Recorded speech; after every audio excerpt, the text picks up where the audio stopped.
স্বামী থাকা সত্ত্বেও আজ আমি বিধবা। হয়তোবা শুনতে খারাপ লাগলেও এটা হচ্ছে আমার জীবনের একদম বাস্তব একটা কথা, না বলা কথা। কারো সাথে শেয়ার করি না, হয়তোবা আপনাদের সাথে শেয়ার করি। আজকের ভিডিওটি যে যেখানেই দেখতে পাচ্ছেন না কেন, ভিডিওটি অবশ্যই শেয়ার করবেন। আমরা প্রতিটা মেয়ে বাবা মা ছেড়ে কার কাছে আসি? শাশুড়ির কাছে? না, শাশুড়ির কাছে না। আমরা কার কাছে আসি? হাজব্যান্ডের কাছে। আর ওই হাজব্যান্ডে যদি আমাদেরকে শারীরিক মানসিক টর্চার করতেই থাকে, তখন আমরা কি হয়ে যাব? এক ধরনের মানসিক রোগী হয়ে যাব। ওরা আমাদেরকে বাসায় রেখে এক ধরনের মানসিক রোগী বানিয়ে ফেলে। পরে সবাইকে বলে যে আমার কোনো দোষ না, ওই মানসিক রোগী হয়ে গেছে, ওই অসুস্থ, এটা বলে ও ওর বউর উপর দোষ দিবে। কিন্তু ও যে দিনের পর দিন টর্চার করতে একটা মেয়েকে মানসিক রোগী বানাইছে, ওইটা জীবনও স্বীকার করবে না। আর একটা সংসারে তো সুখ দুঃখ থাকতেই পারে, শাশুড়ি এটা বলবে ওইটা বলবে, এগুলি মানিয়ে নিয়ে হচ্ছে আমাদের জীবন। তো আমরা তো আর শাশুড়ির কথা বলছি না, আমরা তো হচ্ছে যে হাজব্যান্ডের কথা বলছি। শাশুড়ি বুঝাবেই, ওইটা কোনো ব্যাপার না। এদিকে যদি আপনিও বলেন, অনেক হাজব্যান্ডদেরকে বলি, আসলে আপনারা যদি এত টর্চারই করতে মন চায় তাহলে বিয়ে করলেন কেন? আপনারা তো বিয়ে না করলেও পারতেন। একটা মেয়েকে ঘরে এনে এত রকমভাবে টর্চার করে, একটা মেয়ে কি শুধু আপনার ভাতের জন্য আসে আপনার বাসায়? এটা বলেন তো। আর কাজের মেয়ে না?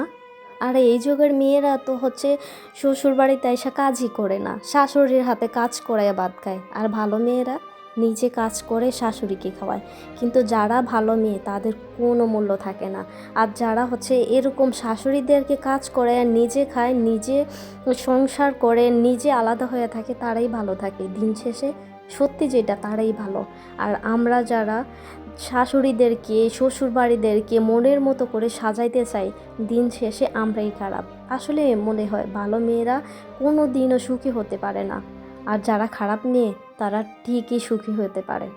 দুনিয়ায় দেখেন খারাপ মেয়ের অভাব নাই। আজকে বিয়ে হয়েছে, 1 মাসের ভিতরে আলাদা হয়ে যাচ্ছে। আর আমাদের যারা ভালো মেয়ে, আমরা তো আলাদা হওয়ার কল্পনাই করি নাই। মনে করে শ্বশুর শাশুড়ি বাসুর থাকে, দেবর থাকে, সবাইকে মিলেমিশে একসাথে খাবো। কিন্তু তাদের উপরে একদম যত ধরনের অত্যাচার আছে সব অত্যাচারগুলি করেন কেন?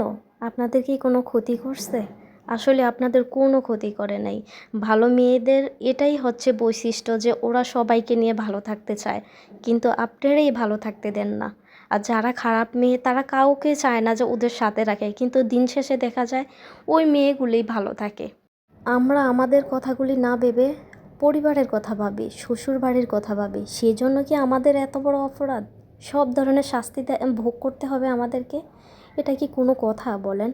এই দুনিয়ায় কি এই বিচার? একটা কথা মনে রাখবেন, কর্মফল এমন একটা ভয়ঙ্কর জিনিস, আপনি যা করবেন না, একদিন না একদিন আপনি সেইটাই পাবেন। একদম নিশ্চিত এটা। এক হচ্ছে দুনিয়া, না হয় আখেরাত, কোনোটাই আপনার মিস হবে না। আপনি দিনের পর দিন একটা মেয়ের চোখ থেকে পানি ঝরাইছেন। আপনারও তো চোখ আছে ভাই, আপনারও চোখ আছে, এটা মনে রাখবেন। একজনের চোখ থেকে পানি ঝরাইলে নিজের চোখ থেকে অটোমেটিকলি আল্লাহ পানি ঝরাবে, এটা নিশ্চিত, গ্যারান্টি করা। আল্লাহ কাউকে ছাড় দেয় কিন্তু ছেড়ে দেয় না, এটা মনে রাখবেন। নিজেকে অনেক লাকি মনে করেন না? অনেক মনে করেন? গৌরব, কোনো কিছুই থাকবে না। একদিন না একদিন ওই মেয়েটার পায়ের কাছে আপনার যেতে হবে। আসলে কি জানেন, আমরা যত কিছুই বলি না কেন, এই মেয়ে ওই মেয়ে, দেখেন ভাগ্য করে যে মেয়েটা ভালো, দিন শেষ রাত শেষ হলে ওই মেয়েটার হয়তো বা শারীরিক বলেন মানসিক বলেন টর্চার অনেক হবে, শরীর অসুস্থ হবে, সে অনেক ধরনের যন্ত্রণা ভোগ করবে। দিন হোক রাত হোক, বেঁচে থাকি বা না থাকে, একটা সময় ওরে সুখ হবে। আর যারা এরকম করে খারাপ মেয়ে, আর যারা খারাপ হাজব্যান্ড, দিন শেষ হোক রাত হোক, দুনিয়া ও আখেরাত যে জায়গায় হোক না কেন, একটা সময় ওরা কখনোও শান্তি পায় না। এটাই বাস্তব। সেটা ছিল আমাদের মতো একটা বোনের জীবন গল্প। তো ভালো লাগলে অবশ্যই কমেন্ট করবেন। ভালো থাকবেন।